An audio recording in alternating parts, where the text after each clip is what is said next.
Olá, meu nome é Sabrina, eu sou aluna do curso de Letras e hoje eu venho falar um pouquinho para vocês sobre o meu trabalho. Eu e a minha colega Laura, a gente tem como tema principal no nosso trabalho Piaget e os seus projetos. Para quem não sabe, o Piaget é um psicólogo muito famoso porque ele tem um trabalho muito grande com diversas teorias sobre o desenvolvimento humano. Sendo assim, é impossível não trabalhar em cima disso. Então, no nosso trabalho, a gente vai mostrar para vocês, através das pesquisas que a gente fez, da forma mais clara possível, todas as teorias e aonde ela nos leva, né? Qual a importância que ela tem na nossa atualidade. Então, a gente vai contar para vocês mais a fundo quem foi Piaget, qual era o pensamento da época no qual ele trabalhou, onde ele criou todas essas teorias, como ele criou. Enfim, a gente vai deixar isso bem claro para vocês. Minha colega Laura vai estar aqui para dar uma introdução também e eu espero que vocês gostem do nosso trabalho. Olá, eu sou a Laura, aluna do curso de Letras da Universidade Veiga de Almeida. Hoje, juntamente com a minha colega Sabrina, iremos apresentar pesquisas, projetos e estudos de Piaget. Estudos esses que buscam a construção do conhecimento, propiciando o processo de aprendizagem dos indivíduos. Jean Piaget nasceu na Suíça, no dia 9 de agosto de 1896. Faleceu em Genebra, no dia 17 de setembro de 1980. Piaget estudou a evolução do pensamento até a adolescência, sempre buscando compreender como o indivíduo utilizava os mecanismos mentais para captar o mundo ao seu redor. Através de pesquisas, nós conseguimos afirmar que grande parte da teoria e do trabalho de Piaget foi baseado na observação e no estudo de seus 3 filhos. Enquanto Piaget trabalhava e focava na publicação das suas pesquisas, ele também era professor de algumas universidades europeias. Existem até uns relatos que nos comprovam que Piaget foi o único suíço convidado para trabalhar na Universidade Sorbonne, que seria uma universidade de Paris, França. E ao longo da sua carreira, ele fundou e dirigiu o Centro Internacional de Epistemologia Genética. E também nós podemos notar, com algumas outras pesquisas, que Piaget teve uma carreira assim, brilhante, onde ele escreveu mais de 75 livros e centenas de trabalhos científicos. Até o início do século XX, acreditava-se que as crianças pensavam e raciocinavam da mesma maneira que os adultos. A crença, na maior parte da sociedade daquela época, era de que se houvesse alguma divergência entre os processos cognitivos entre crianças e adultos, era principalmente de grau. Acreditava-se que os adultos eram superior mentalmente da mesma forma que eram fisicamente maiores que as crianças. No entanto, os processos cognitivos básicos eram os mesmos ao longo da vida, tanto para os adultos quanto para as crianças. Piaget, então, a partir de algumas observações feitas com toda cautela acerca de seus filhos e algumas outras crianças, conseguiu concluir que em muitas questões cruciais as crianças não conseguem pensar como os adultos. Ainda falta habilidade para as crianças conseguirem pensar, raciocinar como adultos. A maneira de pensar é totalmente diferente, não somente em grau, como também em classe. A psicologia, ao longo de sua existência, tem como finalidade a observação do ser humano e seu desenvolvimento. É através dessa observação que obtém-se o que chamamos de teoria do desenvolvimento. Devemos considerar que o processo de desenvolvimento do ser humano ocorre necessariamente através da relação entre as dimensões físico-motora, cognitiva, social e afetiva. Ao longo dos estudos sobre o processo de desenvolvimento, alguns modelos teóricos evidenciaram aspectos de grande importância. A teoria inatista leva em consideração as condições biológicas do sujeito, as quais são determinantes para o seu desenvolvimento. A teoria ambientalista leva em consideração o contexto familiar, socioeconômico e cultural do sujeito. Já a teoria interacionista é a construção do conhecimento através da interação do sujeito com o meio. A partir dessas informações, nós vamos citar o trabalho e teoria desenvolvida por Jean Piaget. Piaget, por sua vez, desenvolveu todo o seu trabalho em cima da teoria interacionista, ou seja, ele buscava compreender a concepção do conhecimento e reivindicava que o desenvolvimento se fundamentava no avanço de formas inferiores do desenvolvimento para a forma mais complexa. Piaget, então, propõe 4 fases à sua teoria. A primeira é conhecida como sensório-motor, a segunda, pré-operatório, a terceira, operatório concreto, e a última, por sua vez, é conhecida como operatório formal.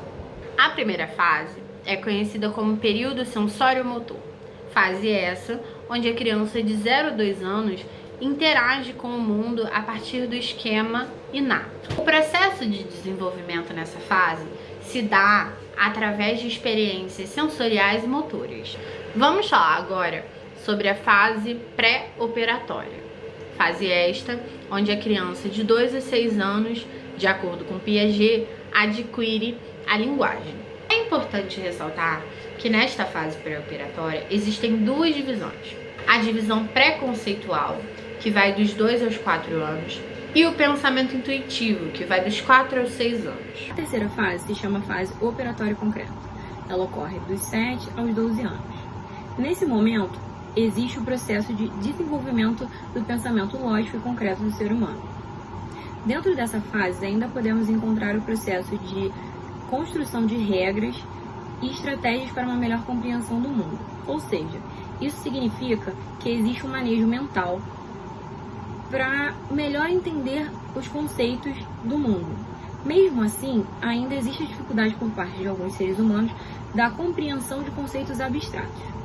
Devemos salientar também que dentro dessa fase existe o desenvolvimento nas operações matemáticas, no pensamento indutivo e na ordenação seriada. Fase 4 é a fase operatória formal.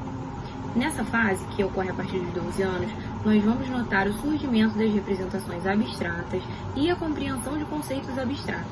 Nós iremos também perceber o surgimento do pensamento baseado na lógica dedutiva. Segundo Piaget, a construção do conhecimento ocorre quando o indivíduo age de forma física ou mentalmente sobre os objetos, provocando o desequilíbrio do conhecimento adquirido anteriormente.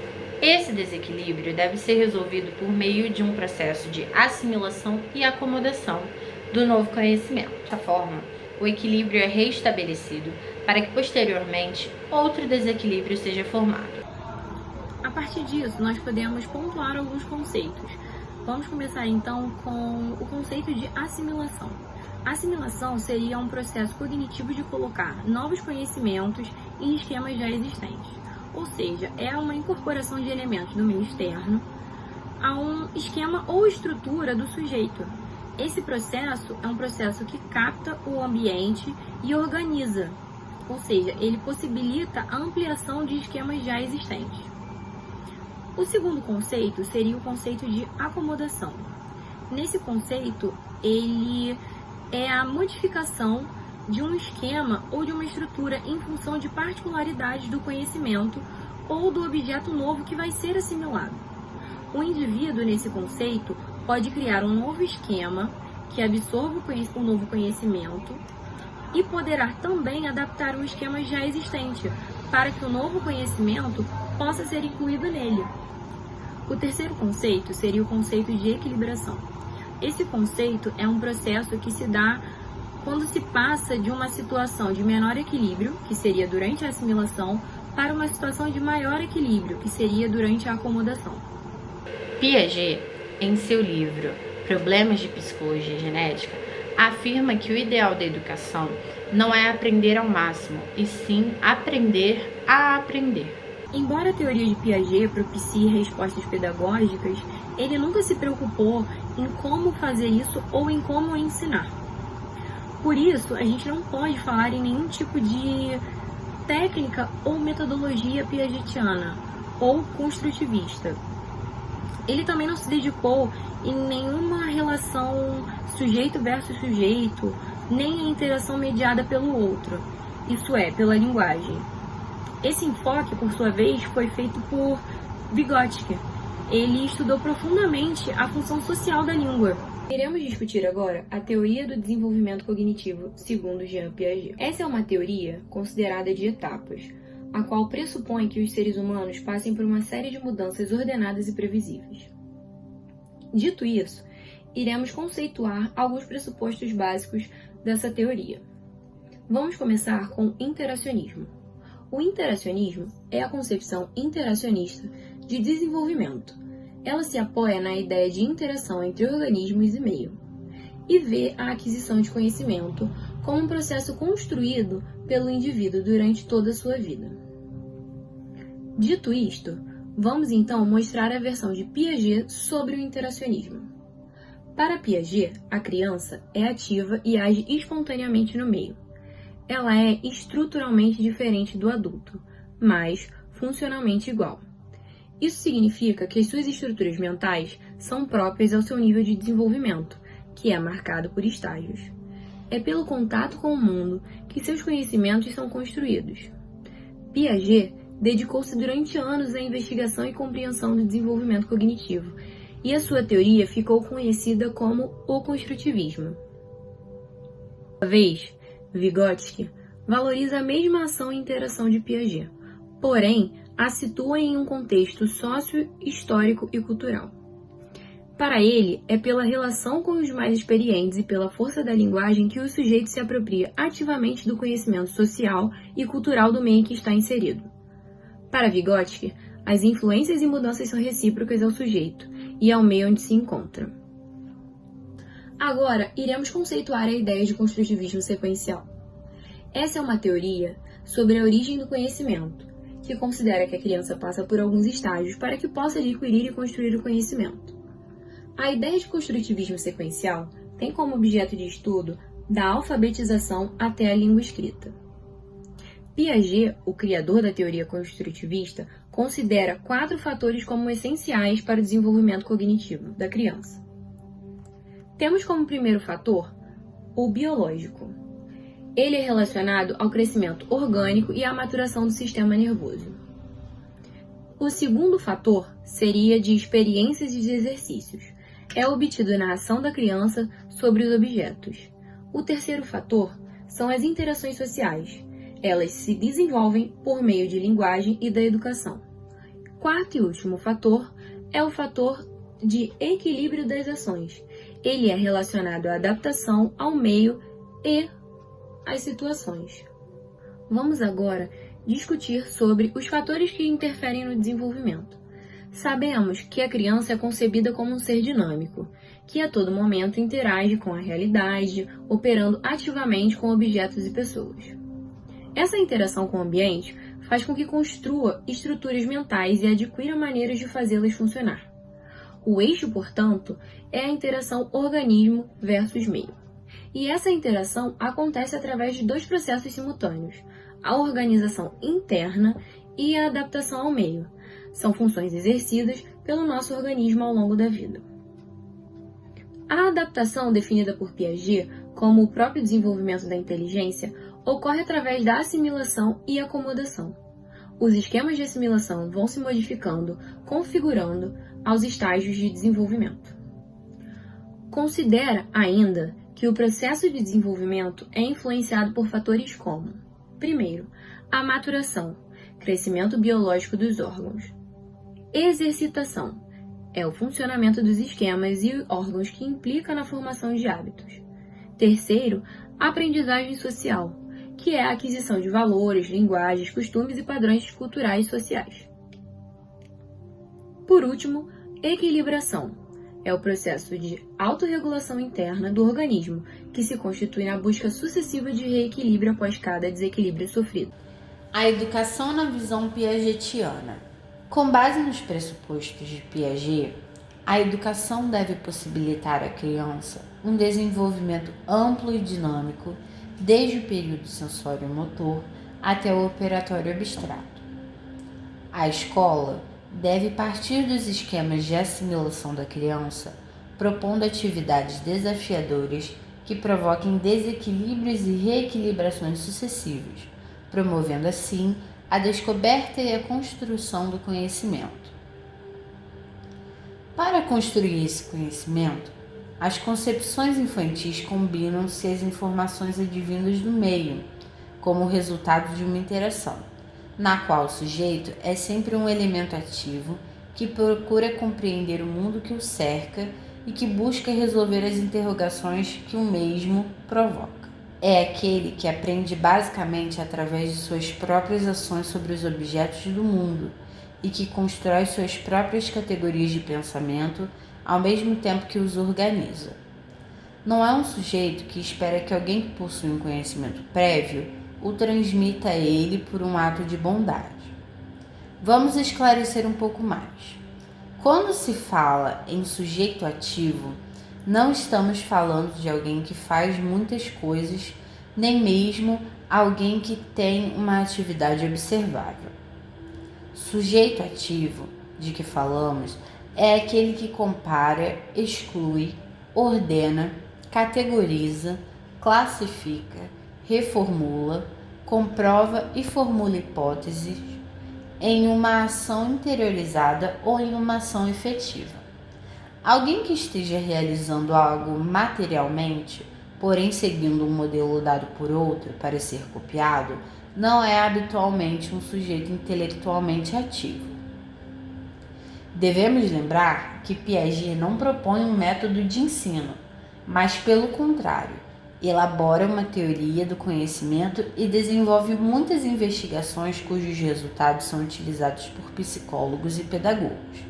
Desse modo, suas pesquisas recebem diversas interpretações que se concretizam em propostas didáticas também diversas.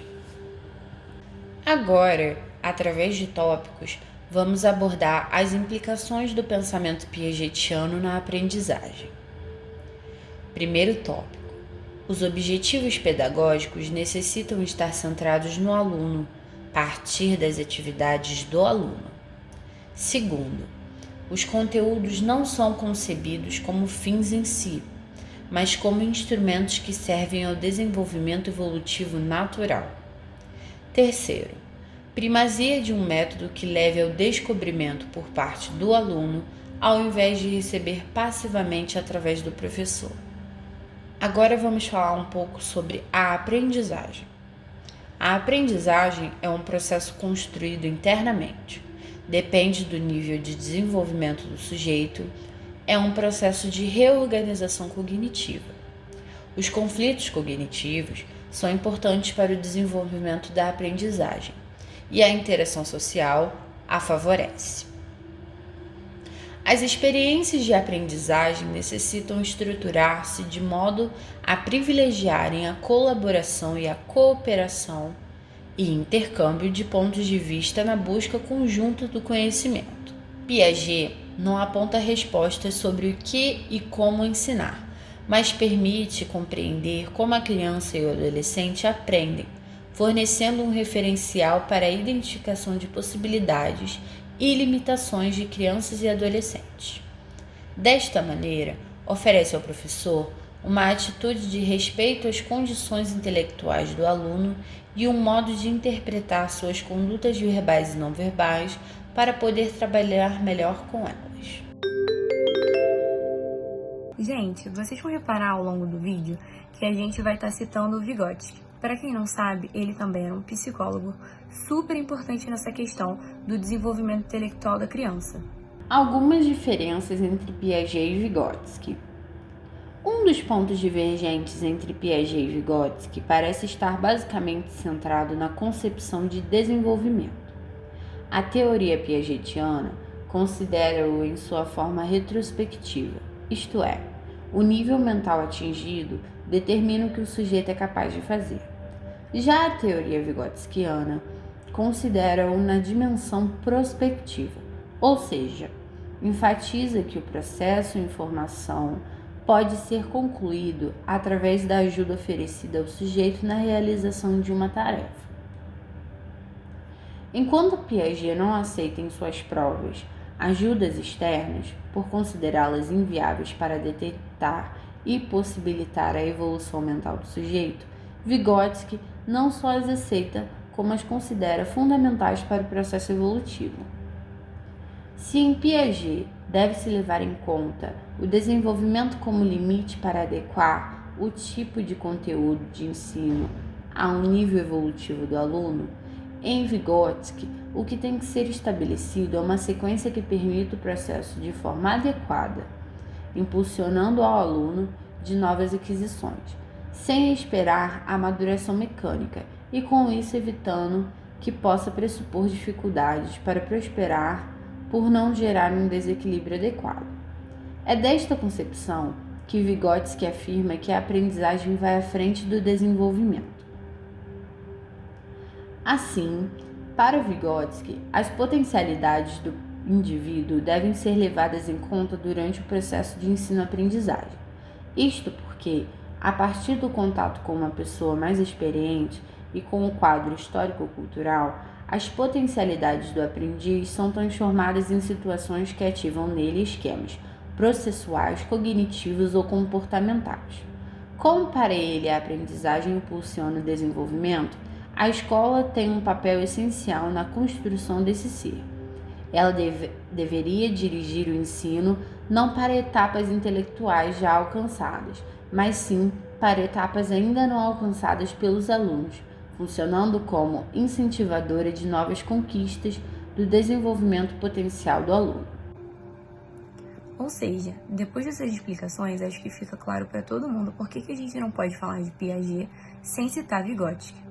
Os dois trabalhavam sobre o desenvolvimento intelectual da criança, porém, cada um tinha sua visão sobre o tema. O cérebro, por sua vez, ele possui um processo capaz de organizar todas as informações assimiladas.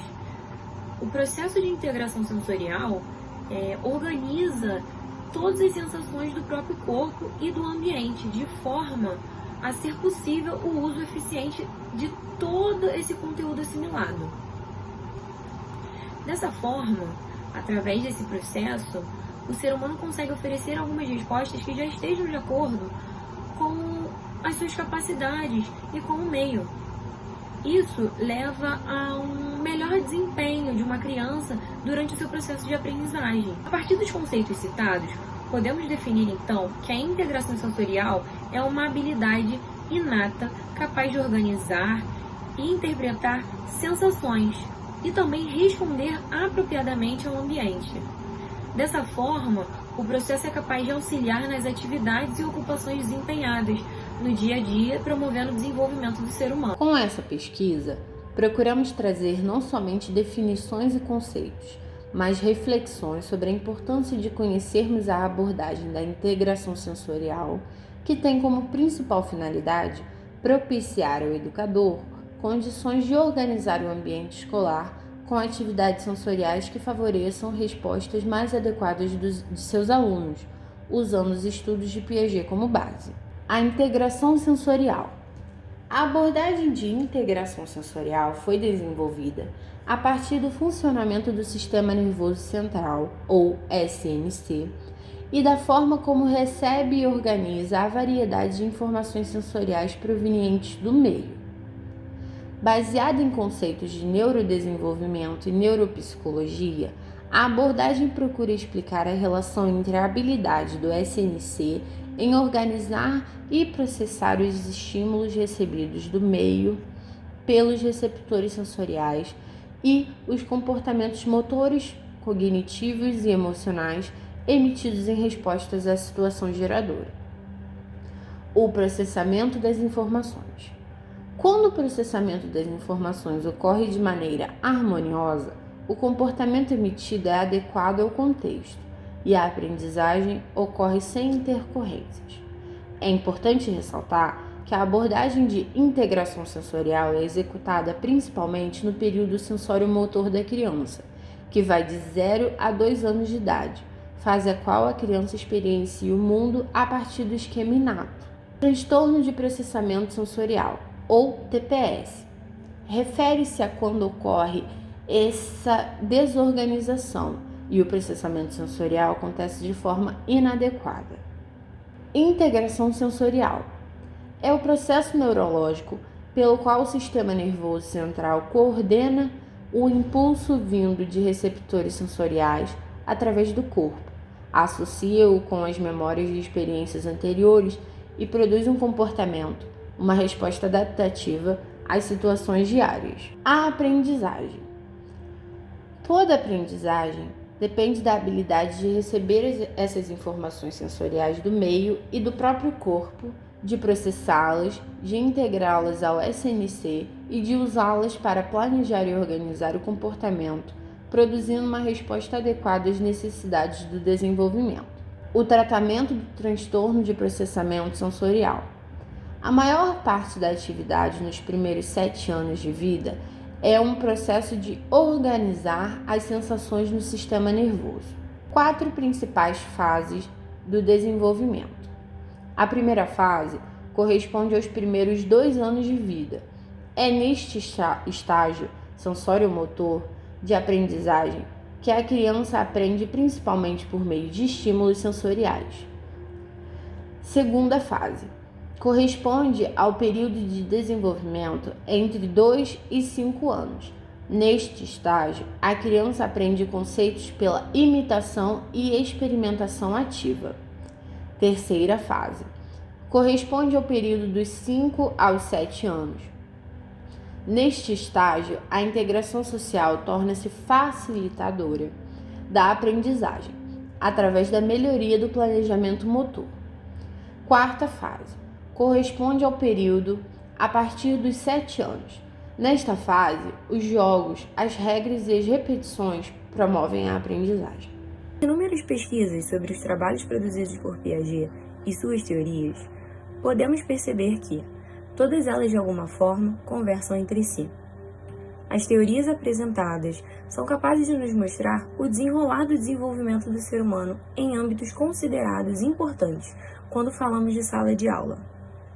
Elas se dividem em fase, tópico e tudo mais que for necessário para que possamos entender como o mecanismo ser humano é capaz de funcionar.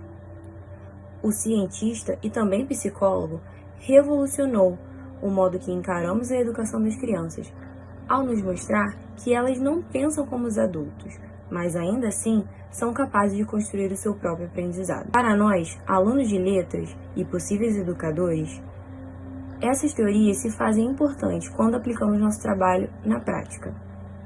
Conhecer as teorias de Piaget é sinônimo de saber como trabalhar, como passar o conhecimento, respeitando o outro. Trabalhar sobre a sua visão nos faz entender a necessidade de conhecer e respeitar, desde as fases de desenvolvimento do aluno como ser humano até suas concepções básicas de linguagem. Sendo assim, teremos total discernimento sobre a compreensão de mundo que aquele aluno tem e como podemos estimular os meios a se manter aprendendo.